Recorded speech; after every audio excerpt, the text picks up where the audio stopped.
just want to share my thoughts on habit forming and on how I was able to facilitate an environment where I could conveniently and smoothly do a habit of mine on working out during this quarantine. And it doesn't have to be working out. Pwede namang hindi associated to exercise, pwedeng any habit that you want to do. You might find these tips useful if you wanted to start a new habit of yours. And here it goes. For starters, it's about identifying the things that you can associate with the habit. And I guess the obvious one is time and place. So for my workout, it's this rooftop. And I choose it on a specific schedule of the day. And I understand that everybody has a rooftop. But if you can carve out a space sa bahay nyo na pwede mo ma-identify na once you enter that zone, once you enter that schedule, it's time for you to do that habit. Then it can automatically trick your brain na, okay, I'm going to stick to this habit, I'm going to do it now. Second one is habit stacking. Think of something that you love doing and connect that with the habit that you wanted to form. So for my case, I love listening to podcasts. So in order for me to look forward to working out, I always connect it with the listening to podcasts, especially to new releases. So when I tell myself that I wanted to listen to a podcast, I have to work out first. So yan. I always listen to Wake Up with Jib and Sab, Linya Linya Show, Radio Lab, and This American Life, anything. Third one is establishing what the cue is for your habit or kung ano yung go signal, and you have to make it obvious. And for example, think of your habit, think of one symbolic thing na pag nakita mo, it's always going to remind you na it's time to do that habit.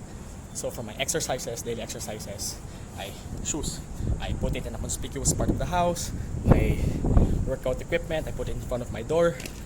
Every time I see it, I always remind myself, okay, habit time.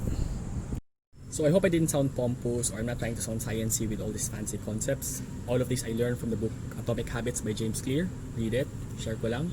And prior to this naman, we were able to do habits, diba? Mindlessly do it, but without identifying these elements or thinking about these things. Maybe that's the point, na nakagawa tayo ng habits without thinking about these things too much.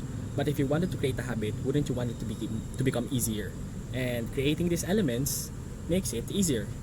If you find that hard to believe, think of the habits that you're doing right now. Most likely, makikita mo yung mga elements na yun. For example, watching a movie while eating a snack. You associate the snack with binge watching.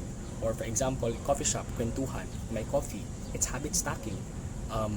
Sa CR, sa toilet, nakaupo ka with your hands holding the phone, your eyes glued on the screen. Most likely, may ginagawa ka. Number 2, ano pa ba? And that's time and place. All of these things developed in your life, but it took years for you to do so. Wouldn't you want to expedite things by consciously creating habits?